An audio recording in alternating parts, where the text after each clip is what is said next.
નમસ્કાર વિદ્યાર્થી મિત્રો, વિમા વિદ્યાલય ક્લાસીસમાં આપ સર્વનું ફરીથી એકવાર સ્વાગત છે. આપણે પેપર 504માં યુનિટ 2 એનો બી પાર્ટ જોતા હતા. એમાં આપણે કપલિંગના પ્રકાર જોઈ રહ્યા હતા. આગળના વિડીયોમાં કેટલું ચાલુ છે એકવાર જરા રિવિઝન કરી લઈએ.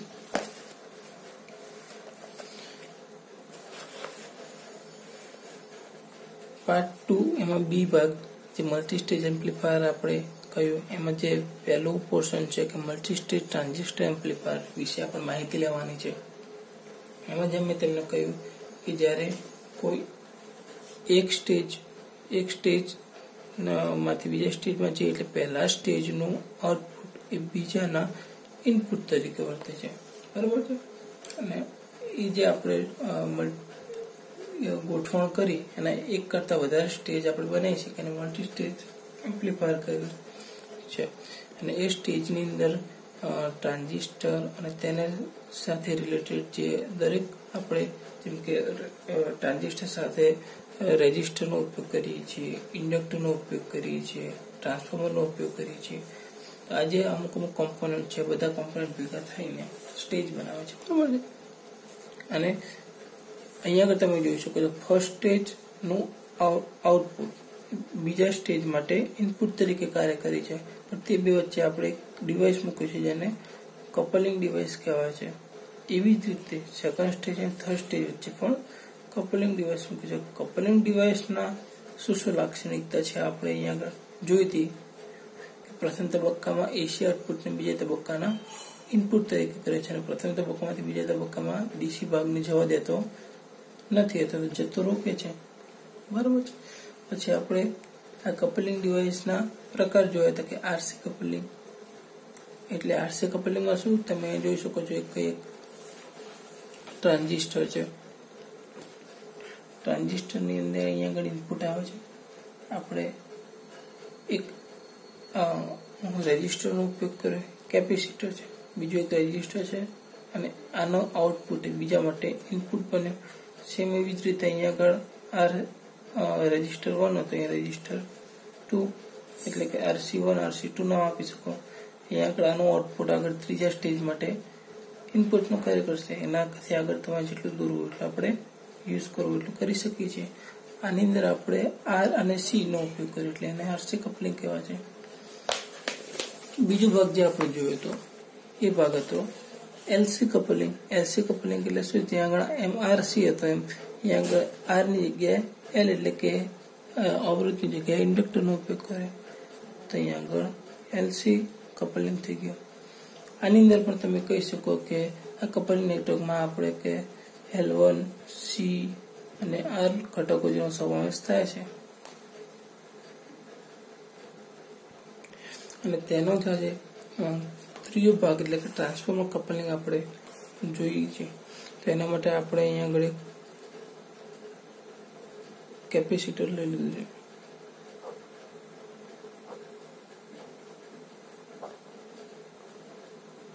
અહીંયા આગળ આપણે ઇનપુટ આપીશું I, બરાબર છે. અહીંયા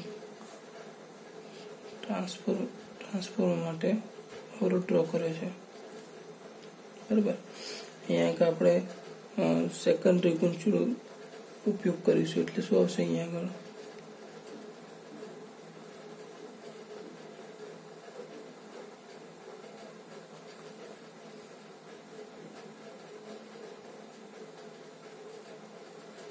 એના આઉટપુટની અંદર આવશે.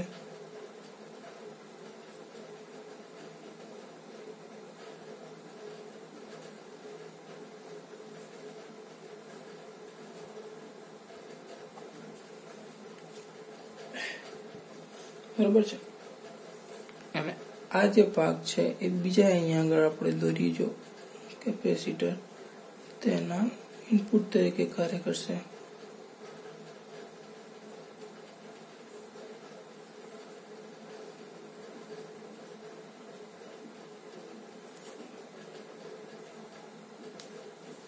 અહીંથી આપણે આઉટપુટ જેટલા પણ સ્ટેજ સુધી લંબાવવો ત્યાં સુધી લંબાઈ શકીએ છીએ. અહીંયા આપણે જોયું કે કપલિંગ ટ્રાન્સફોર્મરનું સેકન્ડરી ગુંચડું એટલે કે આ એ સિગ્નલના એસી ભાગને સીધું જ પહેલા ભાગમાંથી બીજા ભાગમાં કન્વર્ટ કરી દે છે, પહેલા ભાગમાંથી સીધા બીજા ભાગમાં લઈ જાય છે. એટલે કપલિંગ કેપેસિટરની જરૂર પડતી નથી, કેમ કે આ ટ્રાન્સફોર્મર આપણે યુઝ કર્યો છે એટલે કેપેસિટરની એની અંદર જરૂર છે નહીં. બરાબર છે. તથા આની અંદર આપણે શું જોયું કે સેકન્ડરી ગૂંચવણ બેઝ પુનરાગમન પૂરો પાડે છે. આ જે છે એ બેઝને પુનરાગમન પથ પૂરો પાડે છે, એટલે કે બેઝ રેઝિસ્ટન્સની પણ આપણે જરૂર પડતી નથી. અને આ પ્રકારના એમ્પ્લીફાયર જ્યાં આગળ યુઝ થાય તેને ટ્રાન્સફોર્મર કપલિંગ કહેવાય છે. આ કપલિંગની જે જગ્યાએ યુઝ થાય છે એને આપણે ટ્રાન્સફોર્મર કપલિંગ કહેવાય છે. ખ્યાલ આવ્યો? એના પછીનો એનો જે ભાગ છે એને આપણે ડાયરેક્ટ કપલિંગ કહીએ છીએ. ડાયરેક્ટ કપલિંગ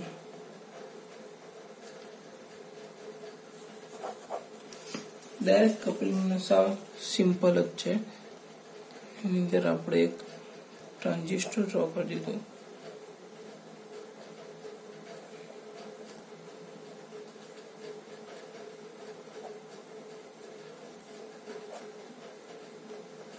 ઇનપુટ અહીંયા રસીવર બીજો પોર્શન.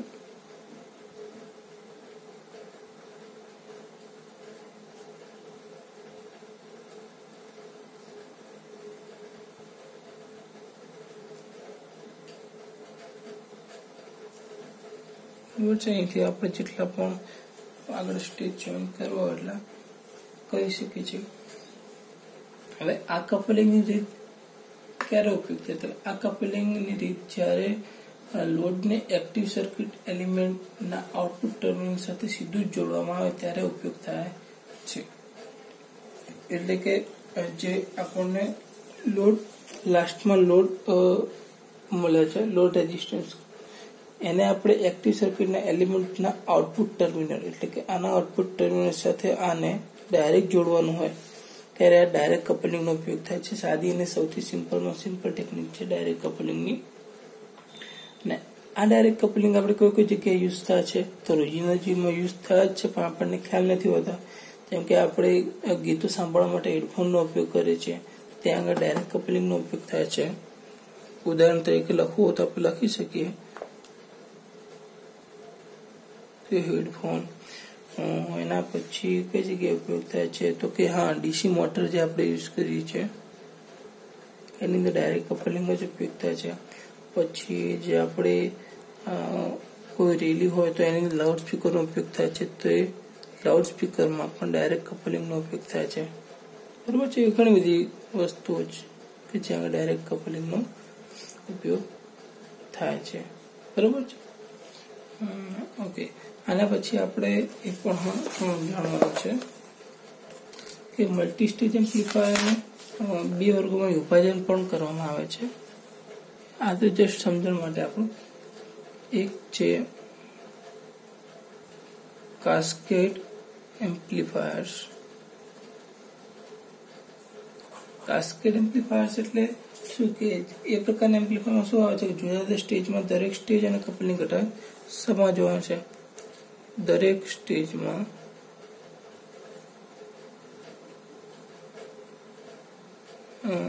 સ્ટેજ તથા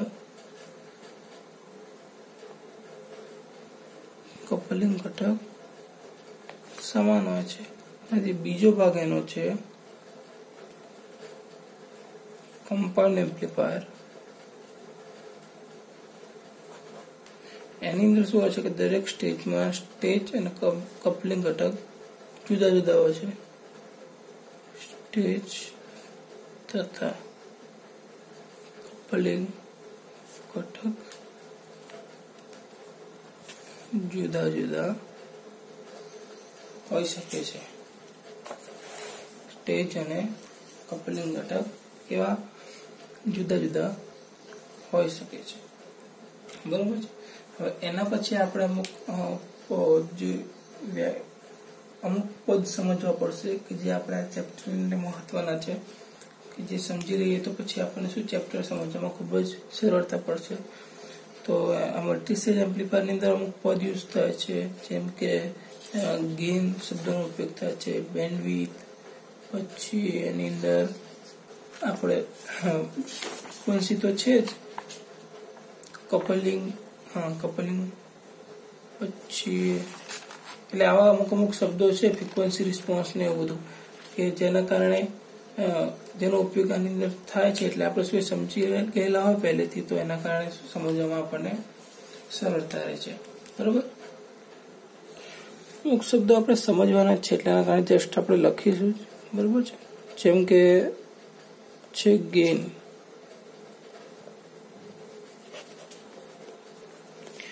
તો ગેઇન એટલે શું કે એમ્પ્લીફાયરના આઉટપુટ અને આપણે જે ઇનપુટ મળે છે એ ઇનપુટ બંનેના ગુણોત્તર લેવામાં આવે છે, તેને ગેઇન કહેવાય છે. એટલે એવું કહી શકાય કે ગેઇન બરાબર આઉટપુટ અને ઇનપુટનો ગુણોત્તર. અને ટોટલ આપણે એક કરતા વધારે સ્ટેજ હોય, બરોબર છે, એક કરતા, તો આપણે ટોટલ ગેઇન શોધવું હોય તો એનું સૂત્ર પણ એવું છે કે ટોટલ ગેઇન બરાબર દરેક સ્ટેજના સ્વતંત્ર ગેઇનનો ગુણાકાર હશે. શું હશે? ગુણાકાર, નહીં કે સરવાળો. બરોબર છે, ગુણાકાર આવશે, નહીં કે સરવાળો. તો પણ આટલી વસ્તુ પણ તમારે ધ્યાન રાખવું પડશે. તેમાં પછી જો તમને ટોટલ મલ્ટીસ્ટેજ એમ્પ્લીફાયરનો સ્વતંત્ર વોલ્ટેજ ગેઇન હોય તો કુલ વોલ્ટેજ ગેઇન મળે, અને સ્વતંત્ર વોલ્ટેજ પ્રવાહ ગેઇન હોય તો ત્યાં પ્રવાહ ગેઇન મળશે, ટોટલ પ્રવાહ ગેઇન. પણ એના માટે દરેક માટે ઇક્વેશન તો સેમ જ આવશે, જે પદ્ધતિ છે. બરાબર છે. એના પછી એક એ વસ્તુ પણ આવે છે કે ડેસિબલ ગેઇન. તો એમ્પ્લીફાયરનું જે આપણને ગેઇન મળે છે એને આપણે નંબર વડે દર્શાવીએ છીએ, બરોબર, અથવા એને અમુક વાર BEL બેલ પણ કહેવાય છે, અથવા તો ડેસિબલ ડીબી પણ કહેવાય છે. બરોબર છે, આવી રીતે એના અલગ અલગ રીતે દર્શાવવામાં આવે છે. એનું પ્રાયોગિક રીતે ખૂબ જ મહત્વ છે. એમ્પ્લીફાયરના જે ગેઇનનું એ પ્રાયોગિક રીતે ખૂબ જ મહત્વનું છે. બરોબર છે, જેમ કે પાવર ગેઇનને સામાન્ય લોગરિધમમાં આપણે બેલ પાવર ગેઇન તરીકે પણ દર્શાવી શકીએ છીએ. જેમ કે અહીંયા આગળ આપણે એમ કહીએ કે પાવર ગેઇન બરાબર 10ના લોગમાં લખવું હોય તો log 10. આપણને ખબર છે ગેઇન એ શું? આઉટપુટ અને ઇનપુટનો ગુણોત્તર, પણ શું એમાં પાવર છે તો બંને જગ્યાએ પી લખી દીધું આપણે, અને એના BEL બેલ તરીકે લખવામાં આવે છે. જ્યાં આગળ એક બેલ બરાબર 10 ડેસિબલ થશે. એક બેલ બરાબર કેટલા થશે? 10 ડેસિબલ. એવી જ રીતે પાવર ગેઇનની રીતે વોલ્ટેજ ગેઇન અને કરંટ ગેઇન પણ લખી શકાય. એમાં શું હશે? અહીંયા આગળ પાવરની જગ્યાએ વોલ્ટેજ આવશે. બરોબર છે. અહીંયા આગળ જો BEL બેલ ના લખવું હોય તો તમારે શું કરવું પડે? 10 dB એટલે 10 ગુણાકાર કરો તો 10, અહીંયા આગળ ગુણાકાર જશે log 10 પાવર આઉટપુટ અને પાવર ઇનપુટનો ગુણોત્તર, અહીંયા બેલની જગ્યાએ આવી જશે કમ ડીબી એટલે કે ડેસિબલ. બરોબર છે, આ ડેસિબલ ગેઇન થયું તમારું. ઓકે, તેના પછી એક ટર્મ એવું પણ છે કે ફ્રીક્વન્સી રિસ્પોન્સ એને કહેવાય છે.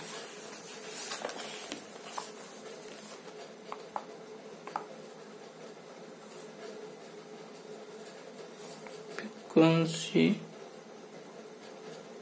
રિસ્પોન્સ આપણે બધા જાણીએ છીએ કે સિગ્નલ ફ્રીક્વન્સી જેમ બદલાય એમ એમ્પ્લીફાયરનો ગેઇન પણ બદલાય છે, અને એમ્પ્લીફાયરનો ગેઇન એક ફ્રીક્વન્સી સાથે અમુક વાર વધે પણ છે, કોઈ ચોક્કસ ફ્રીક્વન્સી મહત્તમ પણ બને છે. પછી એ જે ચોક્કસ ફ્રીક્વન્સી ક્યારેક મહત્તમ બનતો એને આપણે રેઝોનન્ટ ફ્રીક્વન્સી તરીકે ઓળખીએ છીએ, બધાને ખ્યાલ જ હશે.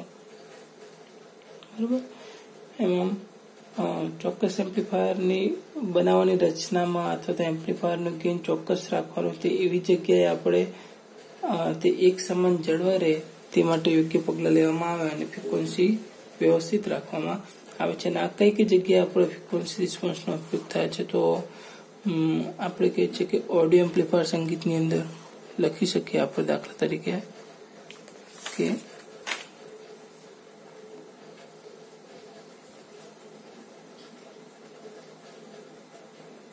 ઓડિયો એમ્પ્લીફાયર સંગીતમાં,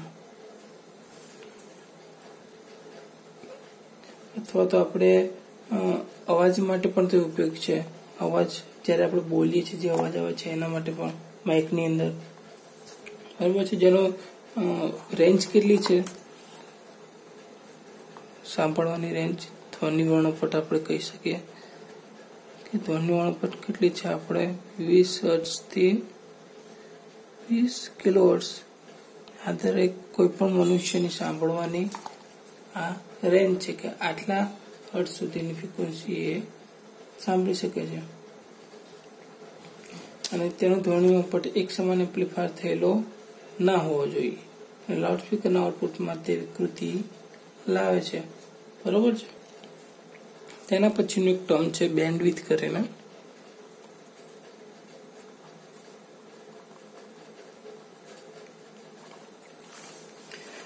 તો બેન્ડવિડ્થ એટલે કે જે ફ્રીક્વન્સી રેન્જ માટે આપણે ગેઇન સમાન મળે.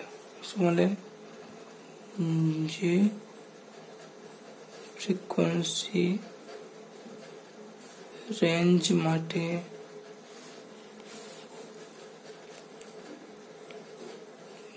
ગેઇન સમાન મળે અથવા કેટલો મળે 1/√2 કરતા વધારે, અથવા કેટલો મળે કે મહત્તમ ગેઇનના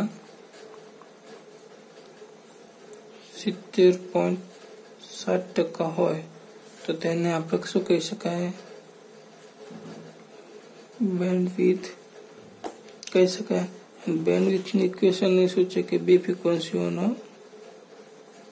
બાદબાકી બે પીક ટુ પીક વચ્ચેનો બાકી કરીએ એટલે આપણને બેન્ડવિડ્થ મળી જાય છે, બરાબર. ને આપણે એવું પણ કહી શકાય કે વિકૃતિયુક્ત એમ્પ્લિફિકેશન આપણને જ્યારે મળે છે એના માટે સિગ્નલ ફ્રીક્વન્સી એમ્પ્લીફાયરની બેન્ડવિડ્થની વચ્ચે આવેલી હોવી જોઈએ. એટલે કે શું કહે છે કે સિગ્નલ ફ્રીક્વન્સી એમ્પ્લીફાયરને બેન્ડવિડ્થ જે મળે છે બેન્ડવિડ્થની વચ્ચે આવેલી હોય ત્યારે જ આપણને વિકૃતિયુક્ત એમ્પ્લિફિકેશન મળે છે. એટલે આપણને એવી પ્રકારનું એમ્પ્લિફિકેશન ન મળે અથવા તો ક્યારેક મળતું તો આપણને એના પ્રોબ્લેમનું સોલ્યુશન લાવવામાં પણ સરળતા પડે.